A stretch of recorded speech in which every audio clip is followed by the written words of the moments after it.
I believe that when it comes to preparing for the holidays, the earlier the better.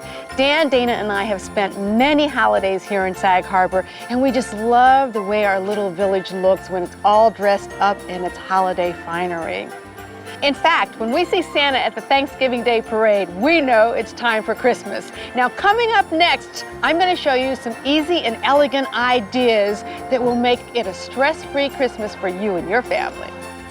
To start, some simple ways to decorate your home, starting with my 3-tree Christmas. Plus, I'll share some creative gift ideas that are easy to put together, and then we'll wrap them up with style.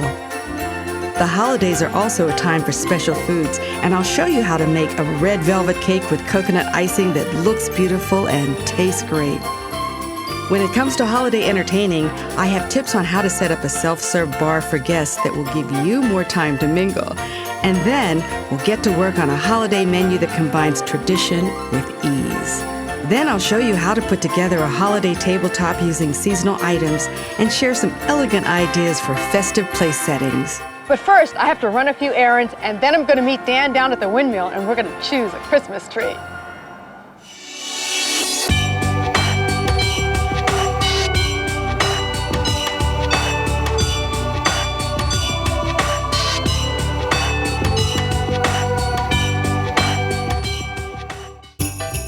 The village of Sag Harbor is located in the Hamptons on the southern fork of Long Island. One of the things Dan and Dana and I enjoy about spending time out here is that there's a real sense of community. Things are a little more quiet out here in the winter than they are in the summer.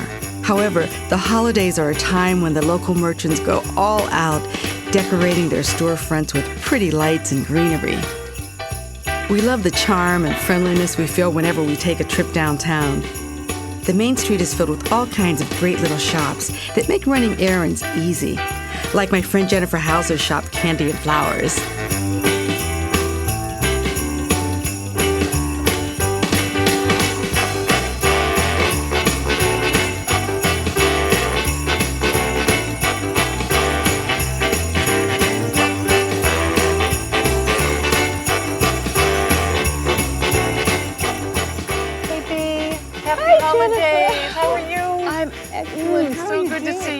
The shop looks so beautiful. Thank you. And I haven't seen ribbon candy since I was a kid. Oh, I know. Brings back a lot of memories, doesn't it? It does. You know, I'm looking for a few stocking stuffers for Dan and Dana. Okay. Hey, all right. This is not a bad place to start, is it? Oh my God, those are so wonderful. There's a new flavor. Is this there is the this new one? flavor, sugar plum, which is so incredible.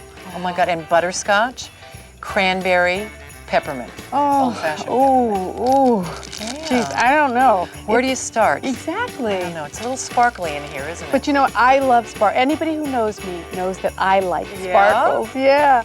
Oh, and this is lovely. Isn't that beautiful? Yeah. It's like a quilted little stuffed ornament. Oh, it's a little too big for anything else, Well, I'd I say. don't know. You could get away with it, I think. That's a lot of fun. Absolutely. Let me see what else. All right, we have Good all Lord. of the glass bulbs that are so beautiful. You know which ones are fun? Or all of these? Oh, those Aren't are. these beautiful? Oh, it's Aren't yummy. these beautiful? Look at this, and a donut. You don't have to eat it. You can just put it on your tree. But you know what? I think I like this. It's so whimsical, isn't That's it? right. It's so wonderful. It's so white and red. Absolutely. And look at these big guys. Oh. And they're all glass. Oh, Isn't that pretty? you have so much merchandise in here. It's like hard to decide what one wants. So much, I know, but it's fun to look. It's fun to Oh. just peruse and see what's here and kind of gather it all. You've got to get this. This is so wild. This is you. This is the real you. It could be a new trend for my trees, you know? Look at all those colors. Isn't that fun? Yeah, it reminds me of the old days, Jennifer. Dear. Oh, dear. No, that's a good thing. That one's a good thing. It is pretty, Yeah. very pretty. Good, Gosh, I don't know. I've got a lot of things. Well, I think you have a nice assortment. Let's see. Do we need any little disco balls? Any disco I balls? think we need to go back by the counter because I saw a few things that I like there. Okay, well, I'll just put this. Okay, do you want me to help you? Do you want me to Yes. hold on to a couple on of to things? these. Yeah, I don't want you to break anything. Okay. This one. So we have to get 2 of each 2 of each. for your that's 2 right. favorite people, right? Got it, yeah. Okay.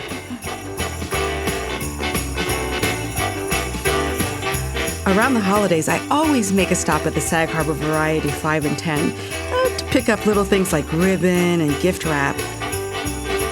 I love to poke around here. You never know what you might find.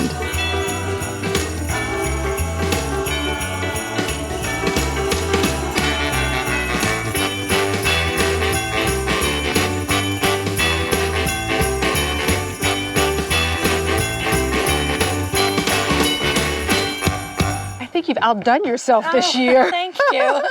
You made some good choices here. Isn't this beautiful? I love that. I think This is sold by the yard. I know. I'm going to have 2 yards. 2 yards, okay.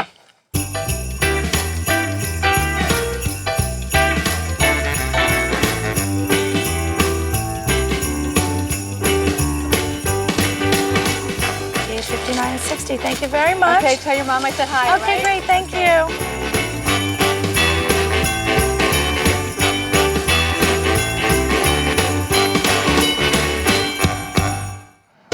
Hey, sweetie. Hey, honey. Good to see you. You too. Have you seen anything you like? You know, I've seen a couple of cute trees, but nothing big enough yet. I think if we look over here, we might find something more our size. All right, let's okay? look. Too small. Yeah, that's not right. Hey, hi, Tom. Hi, how are you? Good. How you doing? Nice, nice. Happy Hey, holidays. hey, Hi, happy holidays got to you it. too. So what's going on? We're looking for a huge tree. You're looking for a big tree.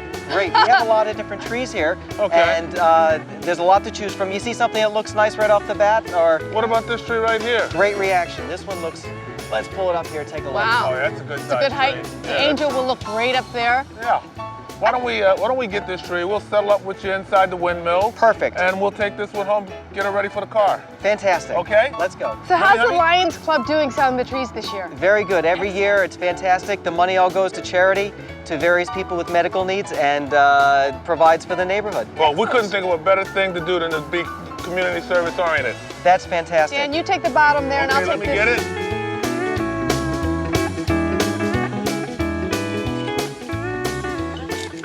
There. Isn't she beautiful? She's a tradition in our house. She comes out every year and she just graces the tree. You know, I love Christmas. When I was growing up, we had a conventional Christmas. We had one tree. A few years ago, my friend Jane Smith was telling me that her family, now she's from Atlanta, her dad used to sneak in Christmas trees and they always had a 3-tree Christmas. She'd say he'd bring in the first one, her mother was fine. He'd then sneak in the second one, she'd be like, and then the third one, and she's like, we're not supposed to have these 3 trees, but he would do it every year. And I thought to myself, what a beautiful story. I think I'll do that for my family. And it's interesting, this is our traditional tree.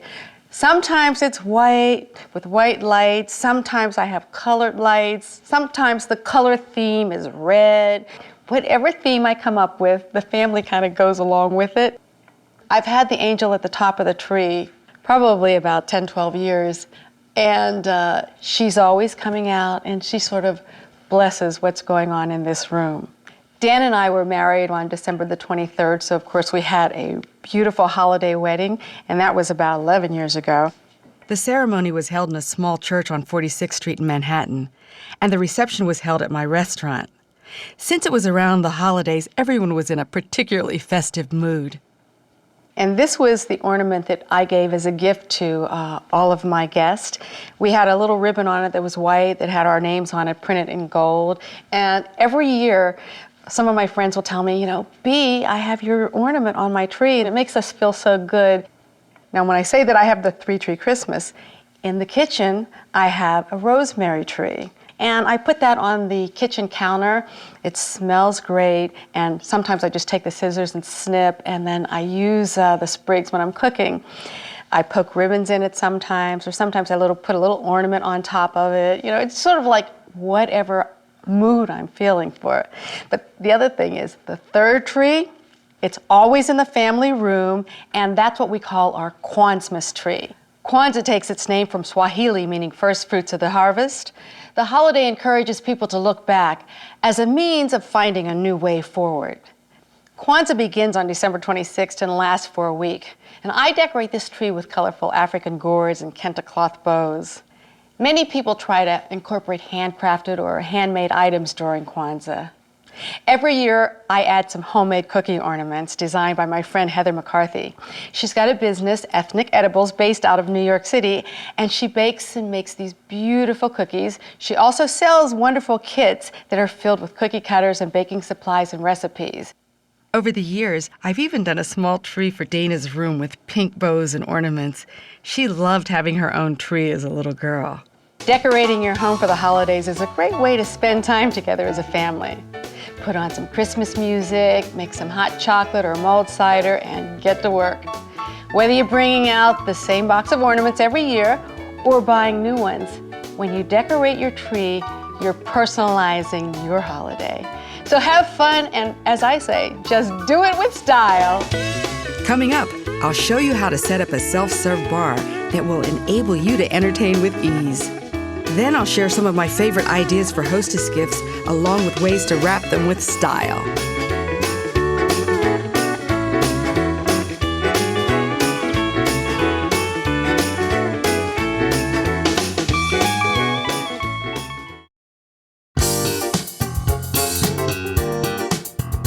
Party over here, party over there. You know, Dan and I love to entertain around the holidays. I'm in charge of food and Dan does beverages. And you know me, I'm always looking for easy and elegant ways to eliminate some of the stress. So I think that setting up a self-serve bar is a great way to go. The guests can help themselves, and it gives us a chance to do a little bit more mingling and enjoy our own party. Now, some quick tips. You can set up a self-serve bar on a table like this, or you can do it on a counter, or even on a beautiful tray. Glassware is the key. I like to have a variety. So I have my wine glasses, the all-purpose glasses, and of course the champagne glasses. Dan usually likes to be creative and do his own martini, so of course I've got my shaker and the glasses over here. It's also important to have plenty of ice, which I always do, and ice tongs. And don't forget the garnishes. Garnishes are very important. It's always important to put out a few party nibbles. Some I make, some I buy. So be smart and set up a self-serve bar around the holidays. Now coming up next, creative entertaining ideas on B. Smith holiday style. I don't know anybody who doesn't like to receive a gift. And during the holiday season, I think it's a great idea to have some all-purpose gifts on hand. So let me give you a few easy, elegant ideas for gifts that I like to receive. I happen to love sake, and I think that a sake set and a bottle of sake is a great gift idea. And recently, a friend came to visit us, and instead of just bringing us one bottle of wine, he bought us 2 bottles of wine. And I thought, that's such a great gift idea, because during dinner, you may want to drink that one bottle, and then it's over and you need another one. So not only do I like the idea of giving 2 bottles, but I like to dress the bottles up. So here I found these mud cloth wine gift bags, and I thought that they were perfect. So if you see anything like this, pick it up. Now you know I like to cook, so I've made this zesty marinated okra and olives. Wonderful to use as a condiment and to give as a gift. Now, when I give the gifts, I like to dress them up a bit. So here I put a fabric and a little raffia, and it just adds that little extra personalization. Homemade food gifts are always appreciated, especially when they're given from the heart. Now, another great idea, mini bottles of liquor. And I like to give 3 in the package, and I like to pair them up with the person's personality. And this sheer bag is an elegant way to dress them up, and it's a great little gift. You can never go wrong with candles. I love candles. I like to get them as gifts, and I like to give them. This is really pretty because it's a star-shaped gold candle holder with a star-shaped candle. And again, it's a good idea to give them as a pair. Now, a gift I've been giving for years as a New Year's Day gift. Vitamins for health, a lottery ticket for wealth, and a little book of wisdom to let you know what you should do with all that health and wealth.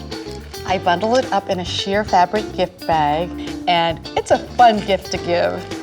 And the pièce de résistance. We love champagne in our house, so splits of champagne are another nice gift to give.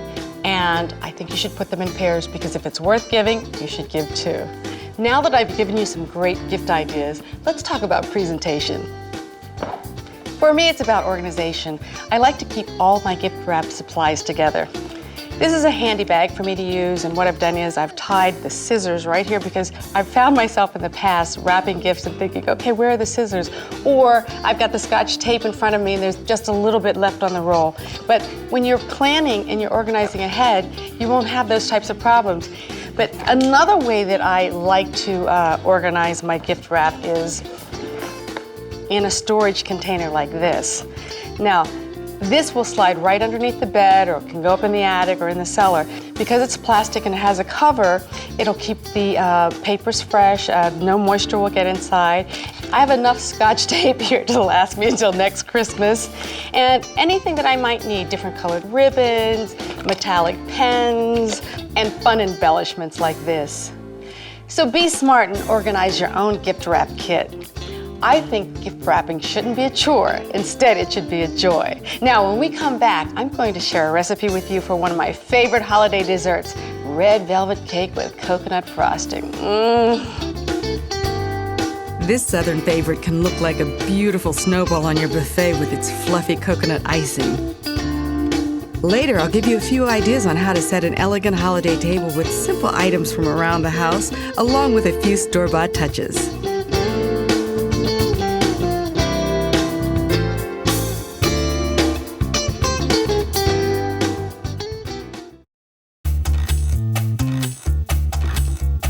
I don't always have time to bake, but the holidays are a time when people really look forward to a great dessert. So today I'm going to share my recipe with you for red velvet cake with a coconut icing. Now, this is a traditional Southern favorite and it's made for special occasions. And Dan happens to really love coconut, so I'm going to whip this up for him.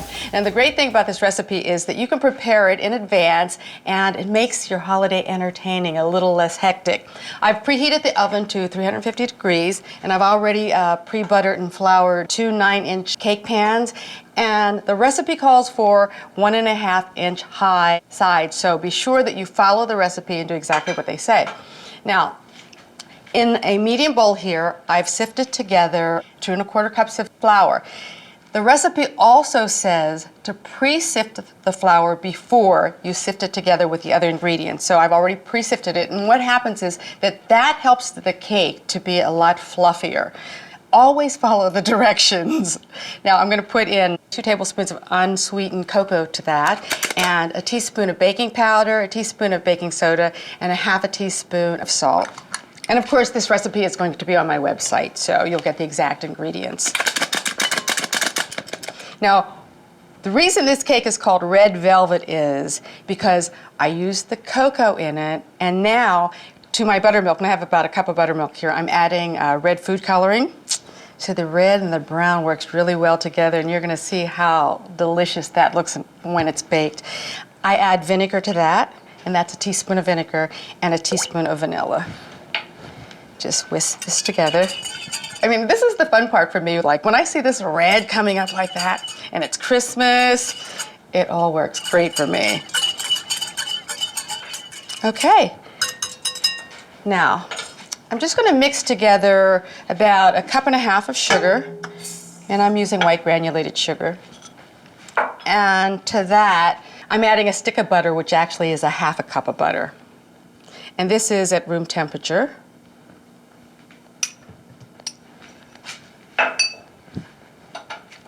Mix this together.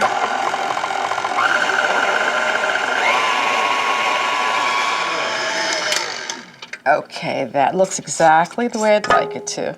Now I'm going to add my 2 eggs, and I'm going to beat them in one at a time.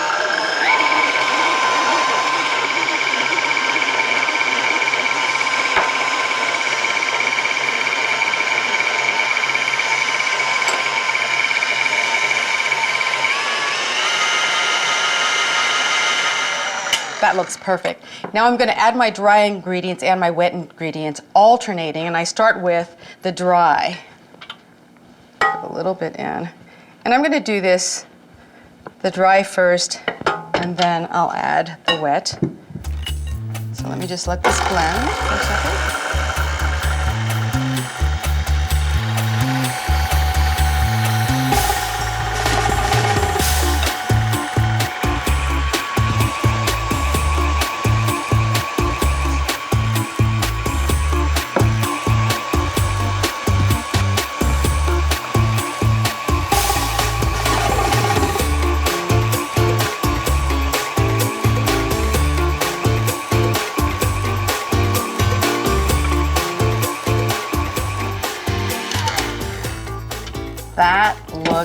great. All right, let me bring my pans over. I'm gonna divide the batter equally.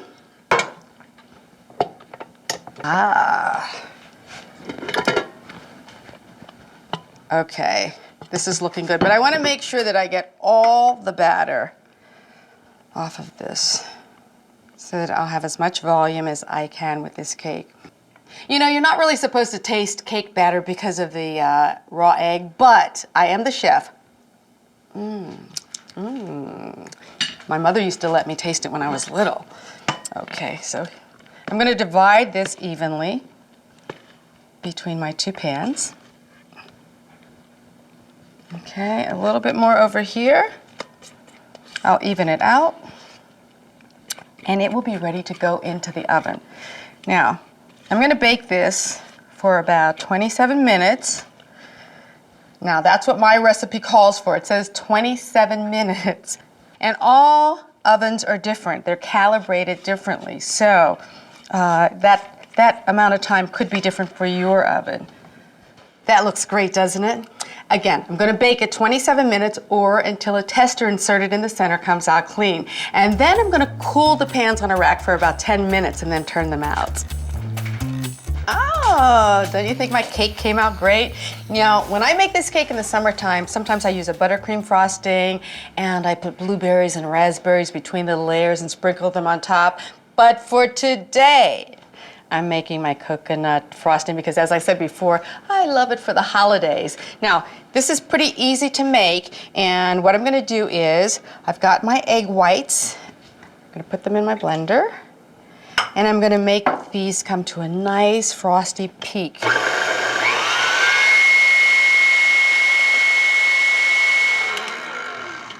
So this is a nice soft peak. Now, what I'm going to add to this is 1.5 cups of light corn syrup that I boiled, and I'm gonna drizzle it in. And I've gotta do this rather quickly. Again, I have this turned up on high.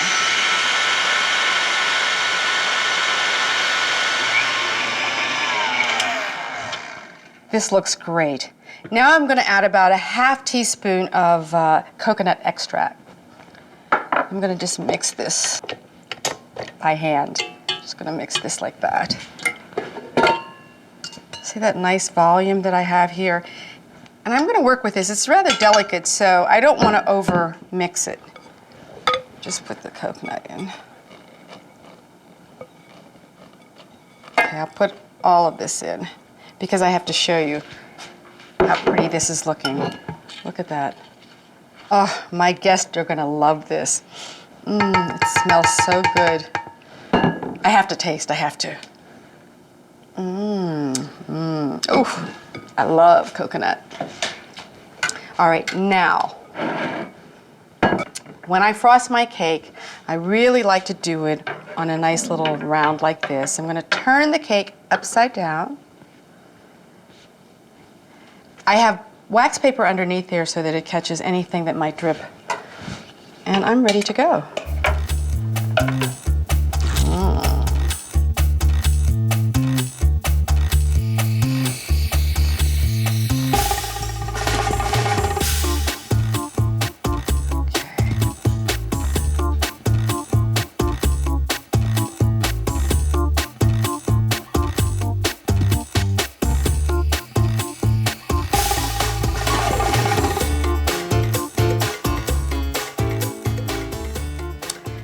This looks fantastic. Now, I'm gonna let this sit for about an hour, and then I'm gonna come back and I'm gonna press the coconut into the frosting. This looks good, but now I'm gonna add more coconut to it. And I just sprinkle this on with my hands, because I think this is what makes the cake look like a big snowball. You can sort of press it in just a little bit. If you don't want to do the warm frosting like I did, of course you can do a buttercream frosting or your favorite frosting, and you could even buy a store-bought frosting and just put coconut on it. No one will know the difference. And one other tip that I just have to tell you. Duncan Hines makes a box of red velvet cake mix. So, if you don't have time to make the cake mix from scratch, I've tried it. It's not bad. But of course, you know, it's always fun if you have the time to make things from scratch, but nobody will ever know the difference. That's a little B tip. I am just going to lift this cake off my rack and carefully place it on my cake plate. I think that looks beautiful. Now, when we come back, we'll do some more cooking with some wonderful recipes for a holiday meal that's easy, elegant, and great tasting. But first, I'll give you some ideas on how to set your holiday table with style by selecting a color scheme and using seasonal items. And later, we'll see how my holiday menu comes together with 2 delicious main courses and enough side dishes to make sure there's something for everyone.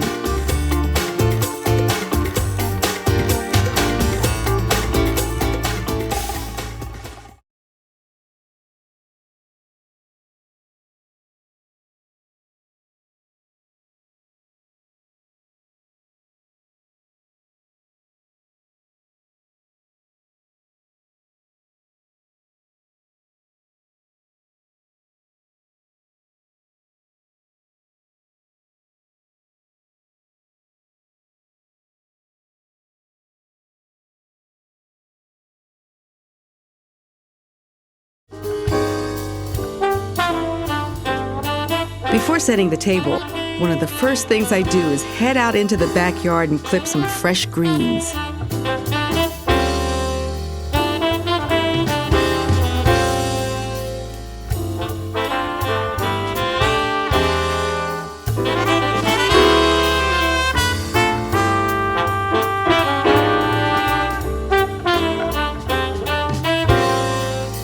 Setting my holiday table is by far one of my favorite things to do. And every year, I look forward to using decorative items that I've acquired over the years, as well as new ones that I buy.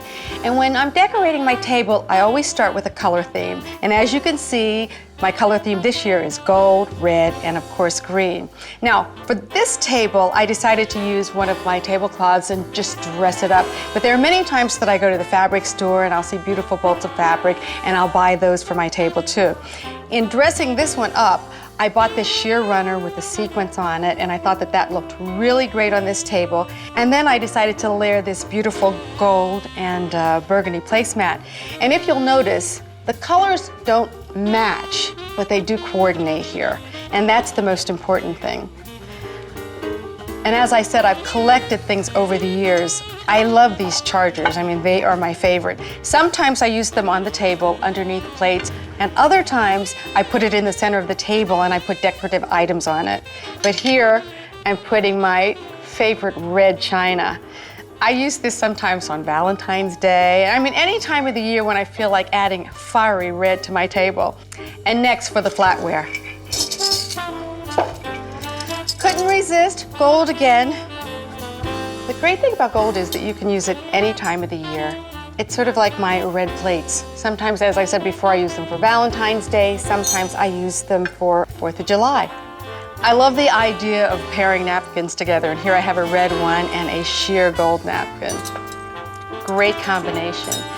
And the glassware. I've been collecting these over the years, and I happen to like the red. I think that works so well on this table. Again, I'm dressing up my chairs, and I'm just using ribbon, greenery that I've found in the garden, and ornaments. We all have broken ornaments, right? Well, I never throw mine away. And this year I decided to use a few of them for my centerpiece. And again, the color theme.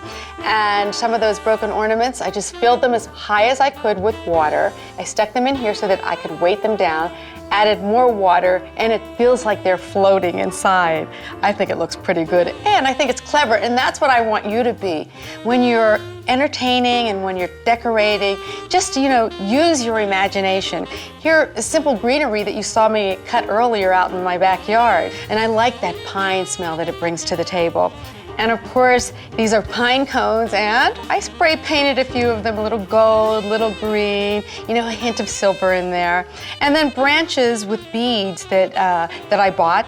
That again, I spray painted. They were red before and green. I spray painted them and just draped them along the table. And this year, as a place card, I decided to use an ornament. I used a metallic pen, wrote the name on it, put some ribbon on it, and it's a great little gift for your guests to take home. Every year when they bring out their tree and ornaments, they'll put it up and they'll think of you. Dan and I did this for a gift at our wedding, so I think it's a great idea. And of course, these are just some of my personal touches. But one of the last things I have to do on the table, you knew, light the candles. And I'm using gold candles to fit into that color theme, and some brass candle holders that actually were my mother's. I feel like she's with me when I have them on the table. Dinner is always nicer with candlelight. I think this table looks festive and elegant, and when we come back, I'll show you how to pull it all together on B. Smith holiday style. Coming up next, it's time to get working on my holiday menu with 2 main courses, my recipe for roasted herb stuffed capon and a candied glazed pork tenderloin with a sweet potato stuffing. Then we'll round out the meal with some simple, delicious side dishes that are sure to please everyone in the family.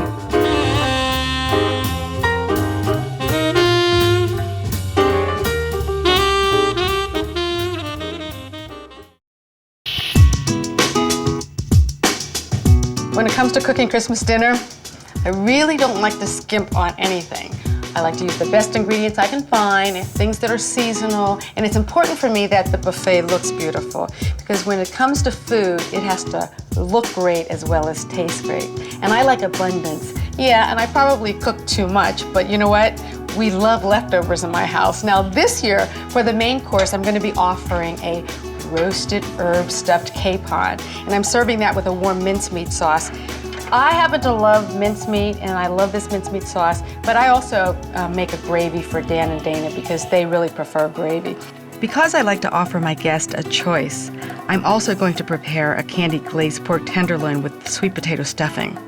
Now I'm starting with my stuffing, or dressing we'll call it, whichever, and I'm using celery and onions. I'm sauteing my onions and celery in a little bit of butter. Well, maybe just a little more than a little bit. And I've already preheated my oven to 450 degrees. I've rinsed out my capon and I've dried the inside, and I put a little salt and pepper on it. And it's about, I'd say, 6 to 8 pounds, which is a good amount for this season. Now, while that's cooking, I'm going to get started on my pork tenderloin. So I have a pork tenderloin here that's about 1 pound that I've pounded, and it's cleaned, and I've salt and peppered it, and it's ready to go. And I'm going to stuff this with a sweet potato stuffing. Now, this is a dressing that I created for one of my books, Rituals and Celebrations, and it's become a favorite in the family. I'm using diced sweet potatoes, cinnamon raisin bread, salt and pepper, and it's a really nice combination, and it works well with the pork tenderloin. Okay, how are my onions and celery doing over there? They're okay. So I don't need to put the entire amount on. I think that's about enough. So I fold in the sides like this, and then I just fold over the tenderloin because I'm trying to make a nice, neat pouch with it. I like to use wax paper between the cutting board and the tenderloin because it just makes it easier for me to roll it and shape it. Now I'm going to take some string that I've already cut. And if you'll notice, this is the pretty side of the tenderloin, so the underside is where I really would like to tie this so that you don't have marks on the front of the tenderloin. Okay, now that looks really good. Now, I'm gonna go back over here because I'm gonna finish my dressing. These are soft enough now. Take this off of the fire. Now, once I start adding ingredients here, the pan is cooling down a bit. I'm just going to go ahead and make this in my saucepan. That's the way my mother used to do it, and that's how I'm doing it.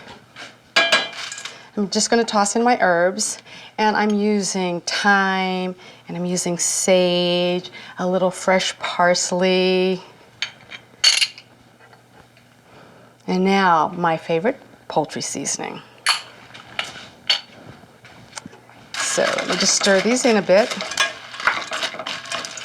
And to this, I'm going to be adding a little chicken stock. Oh, it already smells good. Those herbs are great combination together. And I have eggs that have already been beaten. Now, at this point, I've cooled this down enough to put the eggs in. And this is another thing that my mother used to do. She cooked with her hands, and I think it made things taste better. Okay, this looks very good. That pan is heating up. I'm about to stuff my capon. Let me wipe off my fingers. And I'm gonna just put this in, let it sear. I'm sauteing my tenderloin in olive oil. Okay, now I'm gonna stuff my capon. Got a few things going on at one time here in the kitchen, don't I? All right, this looks great. I think just a little bit more. I'll tell you, the herbs really smell great. Just stick this guy under here, this under here. There. And just a little bit more of the dressing. Now, that's almost ready to go in the oven, but not quite. Let's turn this over. Okay, so this is going pretty good over here. Now, let me just brush this with some melted butter. And I don't know whether you have seen me cook or not before, but I'm a baster. I love to baste. So, once this begins to cook, and I like to put a little stock in the bottom of my pan. Okay, that looks good. A little bit more salt and pepper. Now, the reason I have my rack over here on a cookie sheet is, in case I drop any of the dressing or put a little too much butter on it, it just makes for a nice, clean roasting pan when I put it in the oven. I like to add a little stock to my roasting pan. And then it just adds to the drippings. I'll have a lot more drippings for making the gravy a little bit later. So I'm going to take this and put it in the oven. Now this oven, I'm going to lower the temperature to 350 degrees. And as I said before, I will be basting frequently. The tenderloin looks pretty good. I want to get it completely browned. Now the reason I'm browning this is so that it can sear in the juices. So this is as done as I'd like it to be. I'm going to set it to the side and I'm going to make my glaze. Now, in line with the dressing that I did for the tenderloin, I continue that sweetness that's going on here. I'm going to be adding some brown sugar, cinnamon, ginger, orange marmalade. Now this is a glaze that I'm going to be brushing on the tenderloin, so I like the fact that the marmalade really is going to caramelize once I brown it a little bit more.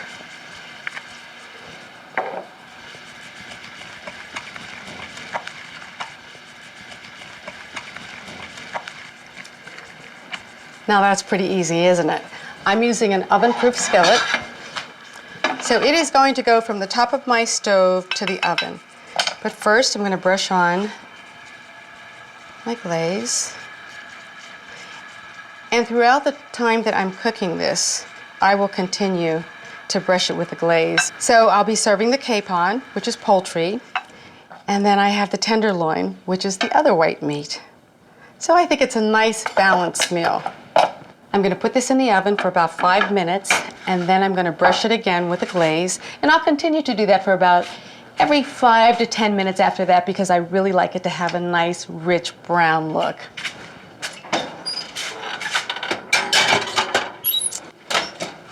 My capon is in the oven, the tenderloin is cooking, and it's time for me to do my sides. Now, I'm always thinking of new ways to present vegetables. So, I'm making maple glazed carrots. That way, I can get people to eat their vegetables. This is really easy. I cook the carrots and then drain them. Now I'm gonna add a little butter. You could cook the carrots in advance. Keep them in a baggie, and then the day of, bring them to room temperature, and then add these goodies. So the butter's gonna melt down. And while the butter is melting down, let me just tell you a little bit about the Brussels sprouts. I decided to do them just a little different than I've done them in the past. I am using butter. Now I've already pre-cooked these two, and I'm gonna add some butter. Now remember, it's the holidays, and I said that I always use good ingredients, right? I mean, I may have margarine or something else some other time of the year, but not for the holidays. I am my mother. So I'll let this melt. Now, while these are melting, I'm gonna add nutmeg, ginger, and maple syrup. So I do call these maple glazed carrots. I'm gonna turn down the heat and I'm gonna let these glaze. Okay, back to my Brussels sprouts. Okay, so the butter's melting. Once this melts, then I'm gonna add dry mustard to that. Brussels sprouts have a little kick, and I like the combination with the dried mustard. The butter's melted. I'm gonna add a little stock. Just a little. I'll put a little salt and a little pepper. Talk about my mashed potatoes, because I love red bliss mashed potatoes and I like to leave the skins on. They look great and they taste great. And I know you probably have your own recipes for mashed potatoes, but try using red bliss potatoes and leave the skins on. This is glazing nicely. The combination of nutmeg and ginger smells so good. Interchanging my spoons. And now I'm gonna add the dried mustard. Toss that a bit and let them cook. Now this pot has been heating. I made the gravy for Dana and Dan for the capon because I told you before they don't like mincemeat sauce, but I love it. I'm using a little stock here.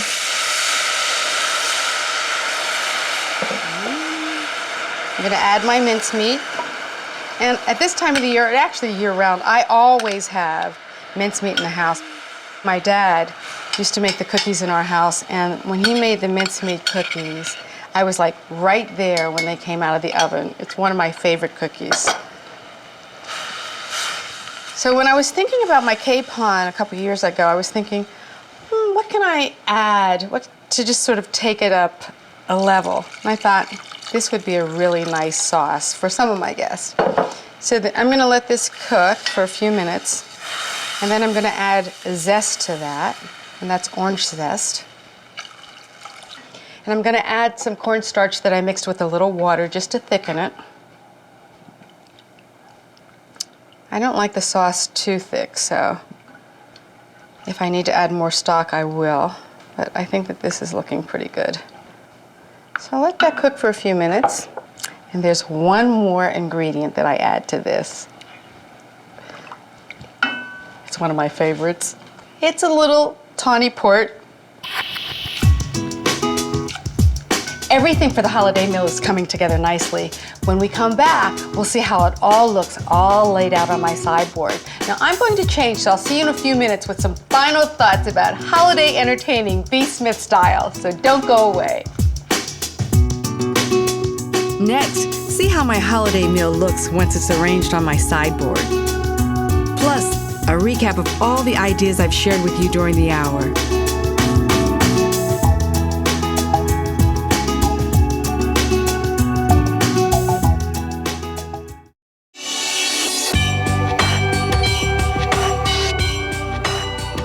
I think everything is just about ready. I hope you'll be able to use a few of these ideas for your own holiday celebrations. We have certainly covered a lot. So let's highlight some of the things that we've talked about. Now, get yourself into the seasonal spirit by decorating more than one tree. Well, you don't have to, but I think it's a good idea. And I also love to place decorative items throughout the home. Be organized. Prepare a simple hostess gift and have it on hand, and be sure to wrap it with style. And it'll be a lot easier if you keep your gift wrap in a kit. And to make holiday entertaining a little less frantic, bake a special holiday dessert in advance, such as my special recipe for a red velvet cake with coconut icing. And another stress-reducing hint is to plan your holiday menu ahead of time. Now, you may want to consider serving 2 main course options, such as my recipe for roasted herb stuffed capon with warm mincemeat sauce, or my candied glazed pork tenderloin with sweet potato stuffing. It was a big hit with the crew. And by all means, take advantage of the seasonal items you can find in your backyard and use them to create fragrant and festive holiday tabletops. Little details such as these ornament place cards are a nice takeaway gift for your guests, and everything feels more special with candlelight. The holidays are a wonderful time to entertain and be with your family and friends. I hope that some of these ideas and recipes will inspire you to create your own holiday memories and traditions. And remember, whatever you do, just do it with style. Happy holidays, everybody.